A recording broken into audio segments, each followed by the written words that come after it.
अस्सलाम वालेकुम स्टूडेंट्स, कैसे हैं आप सब? ठीक हैं, उम्मीद करता हूँ आप सब ठीक होंगे। आज हम पढ़ रहे हैं 10th क्लास केमिस्ट्री, इसका चैप्टर नंबर 1 केमिकल इक्विलिब्रियम। सबसे पहले मैं आप लोगों को ये बता दूं कि इस चैप्टर में से केमिकल इक्विलिब्रियम में से शॉर्ट क्वेश्चन भी आते हैं और साथ में लॉन्ग क्वेश्चन भी आते हैं और साथ में MCQ भी आते हैं। ठीक है, तो ये वाला जो चैप्टर है ये तीनों लिहाज से क्या है, अहम तरीन है। इसमें से शॉर्ट भी आते हैं, लॉन्ग भी आते हैं और MCQ भी आते हैं, तो ये अहम तरीन चैप्टर है। तो सबसे पहले आज हम इसका इंट्रोडक्शन देखते हैं, उसके बाद ऐसे ऐसे इसको हम आगे देखेंगे। तो पहले हम देख लेते हैं कि केमिकल रिएक्शन क्या होता है। ठीक है, क्योंकि जब तक आप लोगों को केमिकल रिएक्शन का पता नहीं होगा तो आप लोगों को ये रिएक्टेंट्स और प्रोडक्ट की पहचान करना भी नहीं आएगा। तो पहले देखें कि केमिकल रिएक्शन क्या होता है। तो केमिकल रिएक्शन को समझने के लिए आप लोग ये देखें, जब हम क्या करते हैं घर में कोई शरबत वगैरह बनाते हैं, तो शरबत वगैरह बनाने के लिए हम लोग क्या करते हैं, सबसे पहले उसके अंदर पानी डालते हैं। तो ये आ गया इसके अंदर वाटर। अच्छा, वाटर डालने के बाद फिर आप लोग इसके अंदर क्या डालते हो, शुगर, चीनी। अच्छा, शुगर डालने के बाद फिर आप लोग इसके अंदर क्या डालते हो, लेमन। अच्छा, लेमन डाल दिया। लेमन डालने के बाद आप लोग इसके अंदर क्या डालते हो, साल्ट। फिर आप इसको ठंडा करने के लिए आप लोग इसके अंदर क्या डालते हो, आइस। फिर आप लोग इसके अंदर क्या डालते हो, रूह अफ़ज़ा। क्या, रूह अफ़ज़ा, रूह अफ़ज़ा। ये सब चीज़ें डालने के बाद फिर आप लोग क्या करते हो, इन तमाम चीज़ों को एक दूसरे के साथ मिक्स करते हो। मिक्स करने के बाद फिर आप लोगों का ये शरबत क्या हो जाता है, रेडी हो जाता है, जिसे आप लोग क्या नाम देते हो, शिकंजी। क्या, शिकंजी। ये आप लोगों की क्या, शिकंजी होगी तैयार। तो यहाँ पर आपने क्या किया, मुख्तलिफ़ चीज़ों को, जैसे वाटर हो गया, शुगर हो गया, लेमन हो गया, साल्ट हो गया, आइस हो गया, रूह अफ़ज़ा हो गया, इन तमाम चीज़ों को आपने मिक्स किया। मिक्स करने के बाद ये तमाम चीज़ें एक नई चीज़ में क्या हो गई, तब्दील हो गई। तो ये जो पूरा प्रोसेस हुआ, जो मुख्तलिफ़ चीज़ें मिलकर एक नई चीज़ में तब्दील हो गई, इस पूरे प्रोसेस को हम लोग क्या नाम देते हैं, केमिकल रिएक्शन। तो यहाँ से आप लोग इसकी क्या डेफिनेशन लिख सकते हो कि केमिकल रिएक्शन क्या है, इज़ अ प्रोसेस। ये एक प्रोसेस होता है, इज़ अ प्रोसेस दैट, जो क्या करता है, दैट ट्रांसफॉर्म, जो कि तब्दील कर देता है। किसको तब्दील कर देता है, दैट ट्रांसफॉर्म टू और मोर सब्सटेंसेस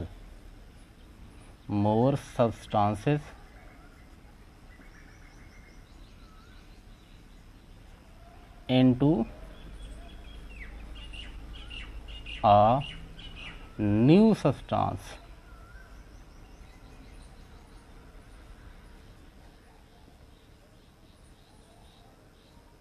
ठीक हो गया, समझ आ गया। तो अब नेक्स्ट इसी तरह मैं आप लोगों को एक और मिसाल दूं।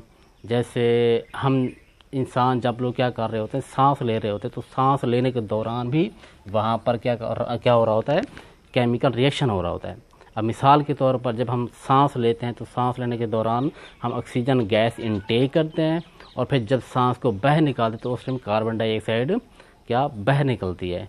तो यहाँ पर आप लोगों का सवाल ये बन सकता है ना कि सर हम जब सांस लेते हैं तो उस टाइम तो ऑक्सीजन गैस अंदर जाती है, फिर जब सांस को बाहर निकालते हैं तो उस टाइम कार्बन डाइऑक्साइड गैस बाहर निकलती है। तो ऐसा क्यों है, यहाँ पर ऐसा क्या होता है कि अंदर जाती तो ऑक्सीजन गैस है और बाहर कार्बन डाइऑक्साइड निकलती है। तो ऐसा क्यों है, यहाँ पर क्या होता है। तो यहाँ पर भी बेसिकली वहाँ पर क्या हो रहा होता है, केमिकल रिएक्शन हो रहा होता है, जिसकी वजह से वो कार्बन डाइऑक्साइड क्या बाहर निकलती है। ठीक है, तो यहाँ पर देखिए कैसे वो ऑक्सीजन गैस कार्बन डाइऑक्साइड में तब्दील हो जाती है। तो हम लोग क्या करते हैं, ऑक्सीजन गैस लेते हैं। ये आगे हमारे पास ऑक्सीजन गैस, इसका सिंबल O2। जब हम ये ऑक्सीजन गैस हमारी बॉडी के अंदर जाते हैं तो हमारी बॉडी के अंदर क्या मौजूद है, ग्लूकोज। ग्लूकोज का फार्मूला होता है C6H12O6।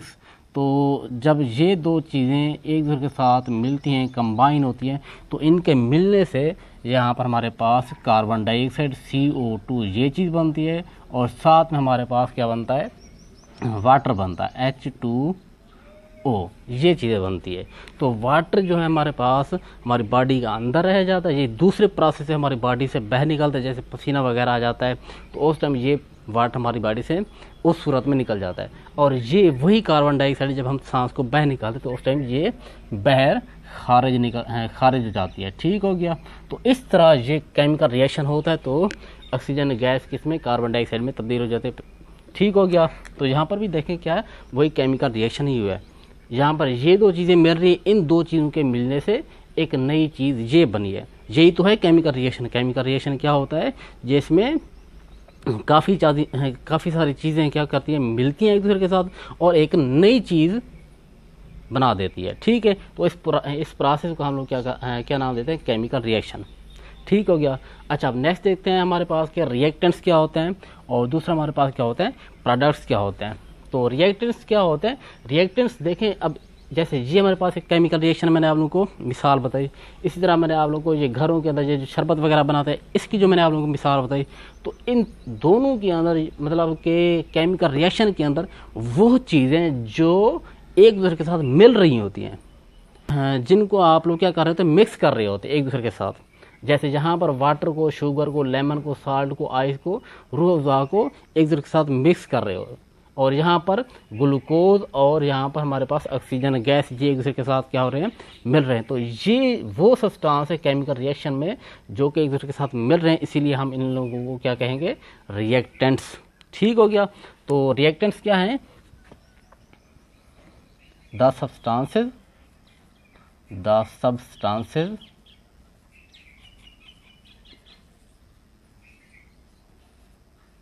दैट कंबाइन, जो कि क्या हो रहा था, कंबाइन हो रहा था, that combine in a chemical reaction, in a chemical reaction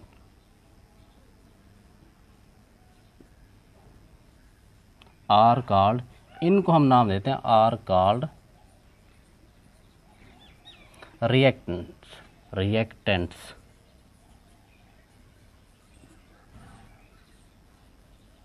ठीक हो गया। रिएक्टेंट्स की आप लोगों को समझ आ गई कि रिएक्टेंट्स क्या होते हैं। अब नेक्स्ट देखते हैं हमारे पास क्या प्रोडक्ट्स क्या होते हैं। अब प्रोडक्ट्स किसी भी केमिकल रिएक्शन में वो चीज़ होती है जो नई चीज़ बन रही होती है। जैसे जहाँ पर हमारे पास इन तमाम चीज़ों को मिक्स करने के बाद नई चीज़ क्या बनी, शिकंजी, तो यहाँ पर प्रोडक्ट क्या होगा, शिकंजी हो गया। इसी तरह इस एग्जाम्पल के अंदर हमारे पास जो नई चीज़ बनी है वो क्या है, कार्बन डाइऑक्साइड, और हमारे पास दूसरा क्या है, वाटर। तो ये दो चीज़ें हमारे पास क्या है, इस एग्जाम्पल के अंदर प्रोडक्ट्स हैं। इन दो चीज़ों के मिलने से हमारे पास जो नई चीज़ बनी है वो क्या है, कार्बन डाइऑक्साइड और वाटर। तो ये हमारे पास क्या है, प्रोडक्ट्स। ठीक हो गया। तो दोबारा मैं आप लोगों को बता रहा हूँ कि प्रोडक्ट्स क्या होते हैं, वो सब्सटेंसेस होते हैं, वो चीज़ें होती हैं केमिकल रिएक्शन में जो नई चीज़ बन रही होती है। ठीक है, जो नई चीज़ बन रही होती है केमिकल रिएक्शन में, उसको हम बोलते हैं प्रोडक्ट्स। तो इसकी डेफिनेशन क्या बनेगी, द सब्सटेंसेस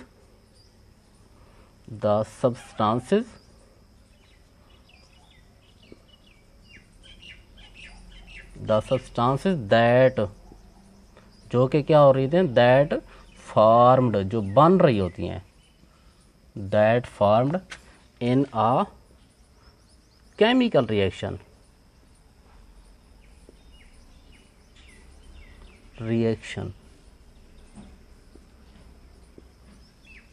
आर कॉल्ड, इनको हम क्या बोलते हैं, आर कॉल्ड प्रोडक्ट्स।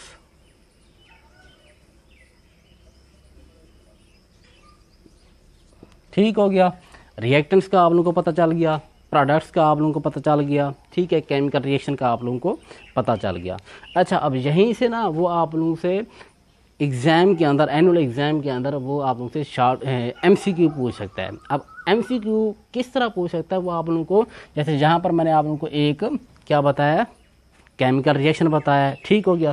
तो केमिकल रिएक्शन ऐसे ही वो आप लोगों को कोई भी उठाकर दे देगा और आप लोगों से ये पूछेगा कि इसमें आप लोग मुझे ये बताएं कि रिएक्टेंट्स क्या हैं, प्रोडक्ट्स क्या हैं। ठीक है, जैसे यहाँ पर आप लोगों को समझाने के लिए मैंने यहाँ पर क्या एक एग्जाम्पल बता दिया। ठीक है, तो इसको आप लोग गौर से समझें।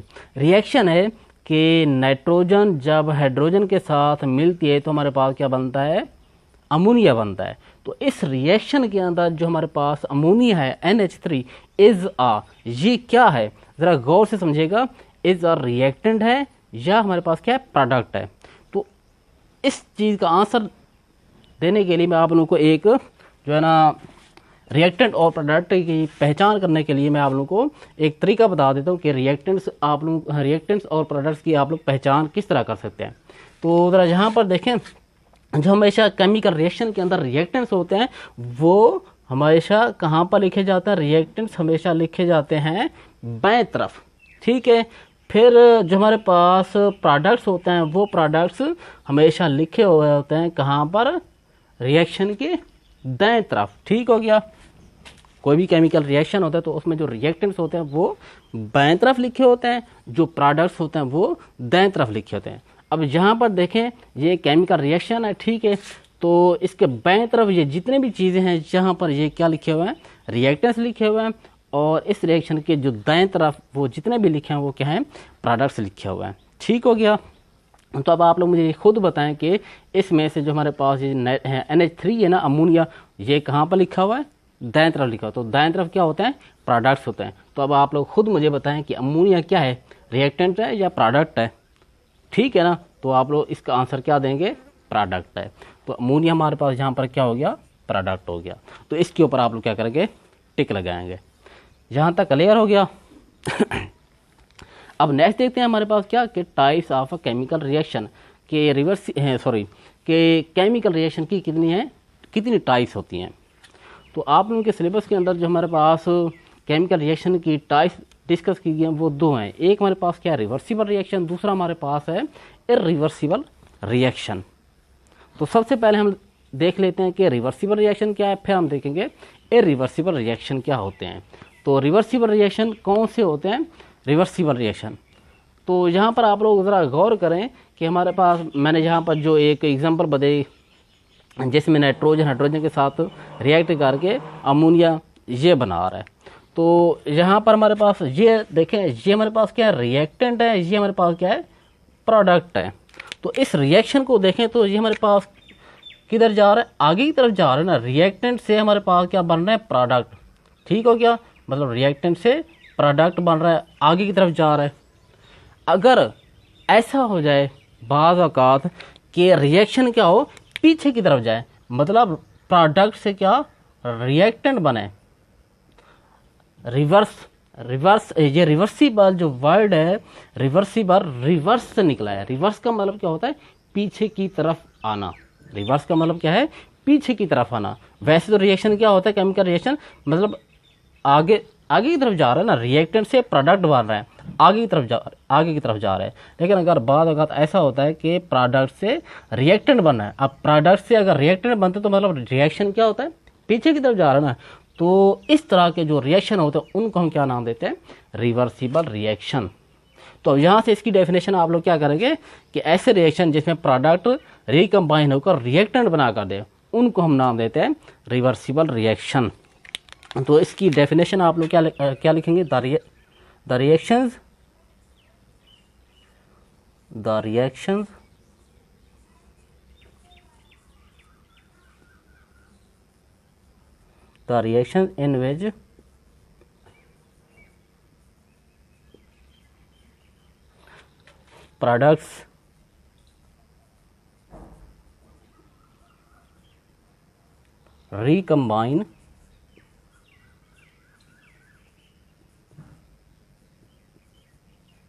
in which products recombine to form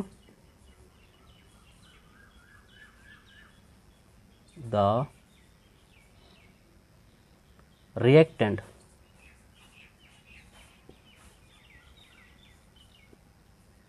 are called, इनको हम नाम देते हैं आर कार्ड रिवर्सिबल रिएक्शन।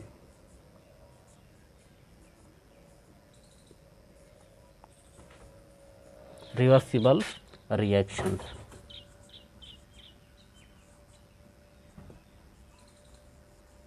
ठीक हो गया। तो इसकी एग्जांपल आप लोगों की बुक के अंदर बताई गई है। जब हमारे पास हाइड्रोजन H2 ये आयोडीन के साथ क्या करती है, रिएक्ट करती है, तो हमारे पास क्या चीज़ बनती है, हाइड्रोजन। जब आयोडीन के साथ रिएक्ट करते हैं तो ये हमारे पास हाइड्रोजन आयोडाइड बना कर देते हैं, 2HI। ठीक है, तो इसमें देखें ये हमारे पास रिएक्टेंट है हाइड्रोजन और आयोडीन, ये जब एक दूसरे के साथ मिलते तो HI हाइड्रोजन आयोडाइड ये बनता है। फिर दोबारा हमारे पास यही हाइड्रोजन आयोडाइड रिकम्बाइन होकर वापस हाइड्रोजन और आयोडीन बना कर देते हैं। ठीक है, इसको जो है ना हम बाद में डिटेल के साथ पढ़ेंगे, अभी सिर्फ आप इसकी जो है ना डेफिनेशन इसको ज़रा देखें और ये एग्जांपल आप लोग जहन में रख लें। फिर बाद में हम इसको मज़ीद एक्सप्लेन करेंगे ये कैसे जो है ना हमारे पास हाइड्रोजन और आयोडीन जब एक दूसरे के साथ मिलते हैं तो ये रिवर्सिबल रिएक्शन शो करते हैं। ठीक हो गया, इसको हम बाद में देखेंगे डिटेल के साथ नए लेक्चर के अंदर। अच्छा, अब नेक्स्ट देखते हैं कि हमारे पास ये जो रिवर्सिबल रिएक्शन है इसकी कुछ करैक्टरिस्टिक्स हैं, इसकी कुछ खसूसियात हैं, इसको हम देख लेते हैं। तो पहली जो खसूसियात है इस रिवर्सिबल रिएक्शन की, वो ज़रा आप लोग देखें। जब मैंने रिवर्सिबल रिएक्शन को लिखा, रिएक्टेंट और ये प्रोडक्ट, तो रिएक्टेंट और प्रोडक्ट के दरमियान मैंने यहाँ पर जो तीर लगाए हैं वो कितने लगाए हैं, एक लिखा है या दो लिखे हैं, दो लिखे हैं ना, तो आप लोग यही बात लिख सकते हो कि रिवर्सिबल रिएक्शन को हम जो जब रिप्रेजेंट करते हैं तो उसको डबल एरो से क्या करते हैं, रिप्रेजेंट करते हैं। तो यही बात आप लोग लिखें कि they are represented by, they are represented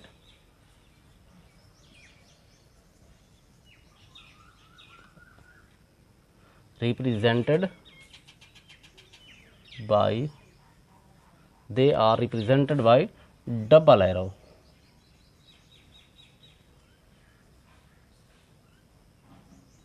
ठीक हो गया, इनको हम क्या करते हैं, डबल एरो से ज़ाहिर करते हैं। अच्छा, अब नेक्स्ट देखते हैं हमारे पास की जो दूसरी करैक्टरिस्टिक्स है वो क्या हो सकती है। दूसरी करैक्टरिस्टिक्स को समझने के लिए आप लोग ये देखें ना कि रिवर्सिबल रिएक्शन मतलब ये पीछे की तरफ वापस आ जाते हैं, प्रोडक्ट से दोबारा क्या बनते हैं, रिएक्टेंट बनता है। यहाँ पर ये रिएक्टेंट है, रिएक्टेंट से आगे क्या बना, प्रोडक्ट, प्रोडक्ट से दोबारा रिएक्टेंट बनेगा, रिएक्टेंट से फिर दोबारा प्रोडक्ट, प्रोडक्ट से दोबारा रिएक्टेंट। तो इस तरह ये रिएक्शन होते रहते हैं, कभी ख़त्म नहीं होती है, इनकम्प्लीट होते हैं। इसीलिए हम इनको क्या कहते हैं कि ये जो रिवर्सिबल रिएक्शन जितने भी हैं ये क्या होते हैं, इनकम्प्लीट होता है। इसको समझने के लिए आप लोग ये देखें, मैं आप लोगों को एक और एग्जांपल बता दूँ। हमारे पास क्या होता है, वाटर होता है, क्या होता है, वाटर। ये मेरे पास क्या है, वाटर। ठीक हो गया। अच्छा, वाटर को जब आप लोग क्या करते हैं, इसका टेम्परेचर लो करते हो, मतलब जब आप इसको क्या करते हैं, कूल करते हो, तो ये वाटर हमारे पास किस में, आइस के अंदर चेंज हो जाता है। किसके अंदर, आइस के अंदर, आइस। अच्छा, अब ये हमारे पास क्या है, रिएक्टेंट है, ये हमारे पास क्या है, प्रोडक्ट है। ठीक है, तो अब आप पानी था, पानी से आइस बना। अब ये आइस जब आप इसको क्या खुला छोड़ देंगे तो जब इसके ऊपर हीट पड़ेगी तो ये आइस दोबारा क्या रिएक्टेंट में चेंज होगा। फिर जब आप दोबारा इसको क्या करेंगे, कूल करेंगे, तो फिर ये दोबारा किसमें, बर्फ़ में चेंज होगा। फिर बर्फ़ को दोबारा जब आप लोग क्या करेंगे, खुला छोड़ देंगे, जब ये इसको हीट मिलेगी फिर ये दोबारा वाटर में, पानी में चेंज हो जाएगा। तो इस तरह ये हमारे पास जो एक रिएक्शन हो रहा है, ये क्या हो रहा है, रिवर्सिबल रिएक्शन, मतलब रिएक्टेंट से प्रोडक्ट, प्रोडक्ट से रिएक्टेंट, रिएक्टेंट से प्रोडक्ट, प्रोडक्ट से रिएक्टेंट। तो ये रिएक्शन मुकम्मल नहीं हो रहा, बार बार कभी रिएक्टेंट प्रोडक्ट में, कभी प्रोडक्ट रिएक्टेंट में, कभी रिएक्टेंट प्रोडक्ट में चेंज हो रहे हैं, मुकम्मल नहीं हो पा रहा। तो इसलिए हम इनको क्या नाम देते हैं कि ये जो हमारे पास जितने भी रिएक्शंस हैं ये इनकम्प्लीट हैं, दे आर। तो आप लोग लिखें, they are incomplete, incomplete reactions. ठीक हो गया। अच्छा, अब नेक्स्ट देखते हैं हमारे पास क्या इरिवर्सिबल रिएक्शन क्या होते हैं। अब इरिवर्सिबल रिएक्शन क्या होते हैं, रिवर्सिबल रिएक्शन तो वही होता है ना कि जिसमें प्रोडक्ट दोबारा रिएक्टेंट बना कर दें। जैसे यहाँ पर हमारे पास रिएक्टेंट वाटर था, प्रोडक्ट हमारे पास आइस था, आइस दोबारा रिएक्टेंट मतलब वाटर में तब्दील हो जाती है। तो ये क्या है हमारे पास रिवर्सिबल रिएक्शन की, आप लोग इसको इसकी एग्जांपल देख सकते हैं। अब एर का मतलब क्या होगा, अब यहाँ पर एर आ गया ना, जहाँ पर भी एर आ जाए तो मतलब ये क्या, उसका उलट है। रिवर्सिबल मतलब पीछे की तरफ वापस आ जाना, अब एर आ गया तो मतलब ये पीछे की तरफ वापस नहीं आएगा। ठीक है। तो अब मिसाल के तौर पर मैं आप लोगों को समझाने के लिए ये देखें, हमारे पास क्या है, लकड़ी है, क्या है ये लकड़ी।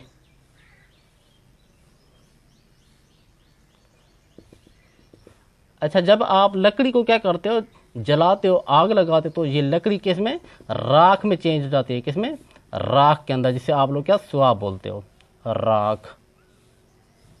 ये आ गई राख। अब ये आप लोगों के पास क्या है, रिएक्टेंट है, और ये आप लोगों के पास क्या है, प्रोडक्ट है। लकड़ी रिएक्टेंट, और यहाँ से जो हमारे पास एक नई चीज़ बनी है राख, वो हमारे पास क्या हो गया, प्रोडक्ट हो गया। अब आप लोग मुझे खुद बताएं, रिएक्शन आगे की तरफ गया ना, ठीक है, रिएक्टेंट से प्रोडक्ट बने। अब आप लोग मुझे खुद बताएं, क्या आप लोग दोबारा वापस पीछे की तरफ जा सकते हो? मिसाल के तौर पर मैं कह रहा हूँ कि आप राख से दोबारा लकड़ी बना सकते हो, राख से तो आप लोग दोबारा लकड़ी नहीं बना सकते। हाँ, इधर तो आप लोग आग से दोबारा वाटर बना सकते थे, रिएक्शन पीछे की तरफ जा रहा था, तो इसको हमने क्या कहा, रिवर्सिबल रिएक्शन। लेकिन अब यहाँ पर आप लोग मुझे बताएं, राख से आप दोबारा लकड़ी बना सकते हो? नहीं बना सकते ना, मतलब आप लोग पीछे की तरफ नहीं जा सकते, मतलब प्रोडक्ट से आप लोग रिएक्टेंट नहीं बना सकते। तो इसका मतलब यह है कि ये हमारे पास क्या है, इरिवर्सिबल रिएक्शन। ठीक है, इरिवर्सिबल मतलब जो पीछे की तरफ वापस ना जाए, मतलब प्रोडक्ट से रिएक्टेंट ना बने। तो इस तरह के जो रिएक्शन होते हैं वो इरिवर्सिबल रिएक्शन होते हैं। ठीक हो गया। तो इसकी डेफिनेशन क्या लिखेंगे आप लोग, the substances, sorry the reactions, the reaction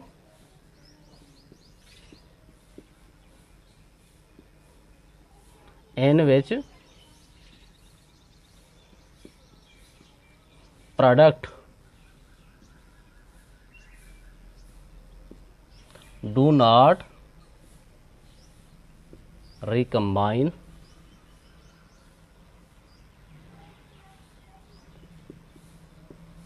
to form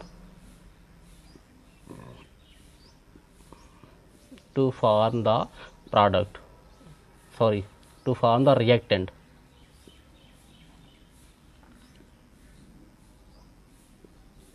are called, इनको हम क्या बोलते हैं, इरिवर्सिबल रिएक्शन।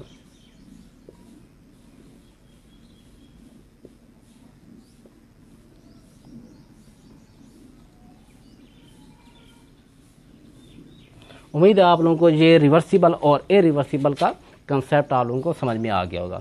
अब इसकी हमारे पास एक एग्जांपल है कि H2 हाइड्रोजन जब ऑक्सीजन के साथ मिलती है O2 के साथ, तो हमारे पास क्या बनता है, वाटर बनता है, H2O। ठीक है। अच्छा, इसको बैलेंस करना चाहे तो आप लोग बैलेंस कर सकते हो। तो जहाँ पर देखिए ऑक्सीजन कितने हैं, 1 है, जहाँ पर ऑक्सीजन कितने हैं, 2 हैं। तो इसको बैलेंस करने के लिए यहाँ पर आप लोग इसको 2 से मल्टीप्लाई कर दें। आप देखें 2 ऑक्सीजन के 2 पूरे हो गए, यहाँ पर ऑक्सीजन के 2 पूरे हो गए, क्लियर है। अब हाइड्रोजन के यहाँ पर देखिए कितने हैं, 4 हैं, यहाँ पर कितने हैं, 2 है। तो इसको भी बैलेंस करने के लिए आप लोग यहाँ पर इसको 2 से मल्टीप्लाई कर दें। तो आप देखें यहाँ पर हाइड्रोजन के भी कितने, 2 दर 2 4, यहाँ पर हाइड्रोजन के पूरे, यहाँ पर हाइड्रोजन देखें 4, 2 दर 2 4, इधर भी 2 दर 2 4। ऑक्सीजन के कितने हैं, यहाँ पर 2 ऑक्सीजन के, यहाँ पर देखें 2 हैं। ये वाला जो 2 लिखा हुआ है ये ऑक्सीजन का भी है और हाइड्रोजन का भी। अब ये इक्वेशन क्या हो चुकी है, बैलेंस हो चुकी है। ठीक हो गया। अच्छा, अब नेक्स्ट देखते हैं हमारे पास कि इरिवर्सिबल रिएक्शन की, जैसे रिवर्सिबल रिएक्शन की कुछ खसूसियात थी, इसी तरह इरिवर्सिबल रिएक्शन की क्या है, कुछ खसूसियात है, उनको ज़रा डिस्कस कर लेते हैं। तो पहले आप लोग देखें कि जब मैंने इरिवर्सिबल रिएक्शन को लिखा, रिएक्टेंट और प्रोडक्ट के दरमियान जब मैंने, ये हमारे पास क्या है, रिएक्टेंट है, ये हमारे पास क्या है, प्रोडक्ट है। तो इरिवर्सिबल रिएक्शन को मैंने ज़ाहिर करने के लिए मैंने किस चीज़ का सहारा लिया, जहाँ पर देखें कितने एरो मैंने लगाए, 1 है, 2 है, 3 है, 1 है ना। तो आप लोग कह सकते हो कि इरिवर्सिबल रिएक्शन को रिप्रेजेंट करने के लिए हम लोग क्या यूज करते हैं, सिंगल एरो या डबल एरो। तो बताएं, शाबाश, सिंगल एरो है ना। तो बस आप लोग यही बात लिखें कि they are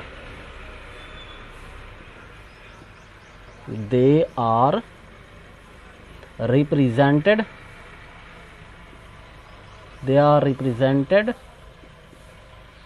by single arrow.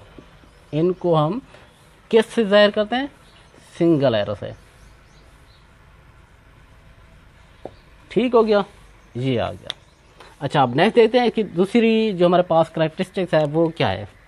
अच्छा, अब जैसे हमारे पास यहाँ पर इस एग्जांपल को देखें, इसकी दूसरी करेक्टरिस्टिक को समझने के लिए हमारे पास क्या था, रिएक्टेंट लकड़ी थी, लकड़ी से फिर जब वो लकड़ी को आग लगी तो किसमें, वो राख में चेंज होगी। अब राख से दोबारा आप लोग लकड़ी तो नहीं बना सकते, मतलब ये रिएक्शन, ये जितनी भी लकड़ी थी ये सारे की सारी यूज़ होगी, राख में तब्दील हो गई, राख से आप दोबारा वापस लकड़ी नहीं बना सकते। मतलब ये रिएक्शन क्या हो गया, ख़त्म हो गया है, मुकम्मल हो गया है। जितनी भी लकड़ी थी वो सारी की सारी यूज़ हो गई है, राख बन चुकी है, राख से दोबारा आप वापस वही पहले वाली चीज़ लकड़ी नहीं बना सकते। मतलब ये रिएक्शन कंप्लीट हो चुका है। तो आप कह सकते हो कि ये जितने भी इरिवर्सिबल रिएक्शन है वो सारे क्या होते हैं, कंप्लीट रिएक्शन होते हैं। दे आर कंप्लीट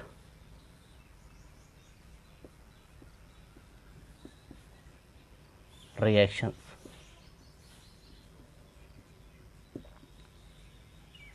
ठीक हो गया। अच्छा, अब यहाँ से ना हमारे पास एनुअल एग्ज़ाम के अंदर कभी कभार जो है ना एक शार्ट क्वेश्चन आ जाता है। शार्ट क्वेश्चन क्या आता है, शार्ट क्वेश्चन हमारे पास रिवर्सिबल रिएक्शन के हवाले से आता है। वो शार्ट क्वेश्चन ये आता है कि why the reversible reaction are incomplete. मैंने आप लोगों को जहाँ पर इसकी एक करेक्टरिस्टिक बताई ना कि जो हमारे पास रिवर्सिबल रिएक्शन होते हैं वो इनकम्प्लीट होते हैं, कभी ख़त्म नहीं होते। तो सवाल वो यही करता है कि ये जो हमारे पास रिवर्सिबल रिएक्शन है वो इनकम्प्लीट क्यों है, नामुकम्मल क्यों होते हैं, कभी ख़त्म क्यों नहीं होते। तो रीज़न मैंने आप लोगों को यही बताई है ना कि रिएक्टेंट से प्रोडक्ट बनना है, प्रोडक्ट से दोबारा रिएक्टेंट, रिएक्टेंट से दोबारा प्रोडक्ट, प्रोडक्ट से दोबारा रिएक्टेंट। मतलब वाटर था, वाटर को आप कूल करें वो फिर दोबारा किसमें, आइस में चेंज हो जाता है। फिर आइस को जब आप खुला छोड़ते तो हीट के साथ रिएक्शन करके फिर ये दोबारा वाटर में, ठीक है। फिर वाटर को अगर आप दोबारा कूल करें तो फिर ये दोबारा आइस में चेंज। मतलब ये है कि रिएक्टेंट से प्रोडक्ट, प्रोडक्ट से दोबारा रिएक्टेंट बना रहे हैं। इसी तरह मैं आप लोगों को एक और भी एग्जांपल बता दूं। जैसे हमारे पास ज़मीन के ऊपर क्या, वो पानी वगैरह मौजूद है। ये हमारे पास ज़मीन के ऊपर क्या, ये पानी मौजूद होता है, ये पानी सारा है, ठीक है।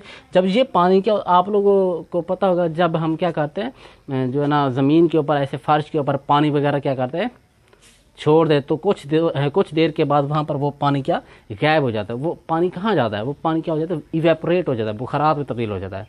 वही पानी क्या, ये पानी नदी नालों नहरों समंदरों के अंदर ये जो पानी मौजूद है ज़मीन के ऊपर, ये इवेपोरेट होता रहता है, इवेपोरेट होता रहता है, ऊपर आसमान में जो है ना बादलों की शक्ल में क्या इकट्ठा होता रहता है। ये हमारे पास क्या बादलों की शक्ल में क्या हो जाता है, इकट्ठा होता है। अब ये हमारे पास क्या रिएक्टेंट है, ये हमारे पास क्या रिएक्टेंट, और ये हमारे पास क्या प्रोडक्ट। फिर कुछ अरसा के बाद ये बादल दोबारा क्या जब बरसते हैं तो बारिश की सूरत में वही पानी क्या नीचे बारिश की सूरत में वापस आ जाता है। अब देखिए हमारे पास रिएक्टेंट पानी था, वो इवेपोरेट होकर किसकी शक्ल में क्या नई चीज़ बन गई, प्रोडक्ट, हमारे पास बादल बन गया। फिर दोबारा वही बादल जब बरसते हैं फिर नीचे बारिश की सूरत में वो दोबारा नीचे पानी आ जाता है। ठीक हो गया।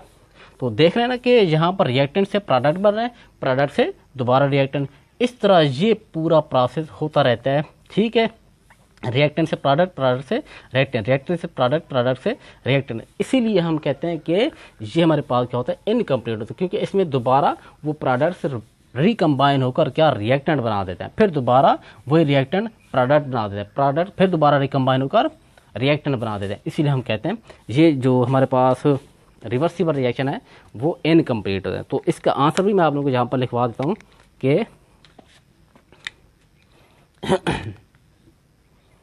इन reversible reaction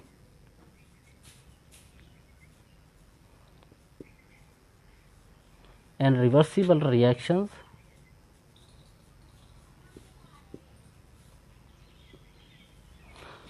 reactants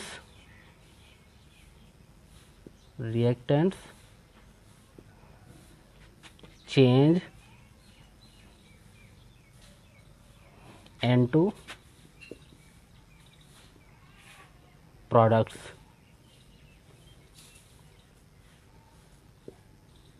and again products and again products and again products change into reactants.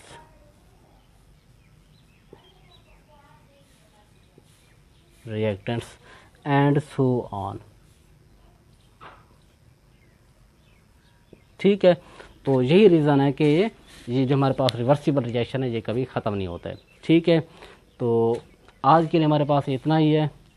उम्मीद है आप लोगों को ये लेक्चर अच्छे से समझ आ जाएगा, और इसके अलावा भी अगर आप लोगों का कोई क्वेश्चन हो, कोई आप लोगों को डाउट हो, इस लेक्चर के हवाले से कोई चीज़ समझ ना आई हो, तो आप लोग कमेंट में वो आप लोग मुझसे सवाल पूछे, तो मैं आप लोगों को उस सवाल का आंसर करूँगा। ठीक है।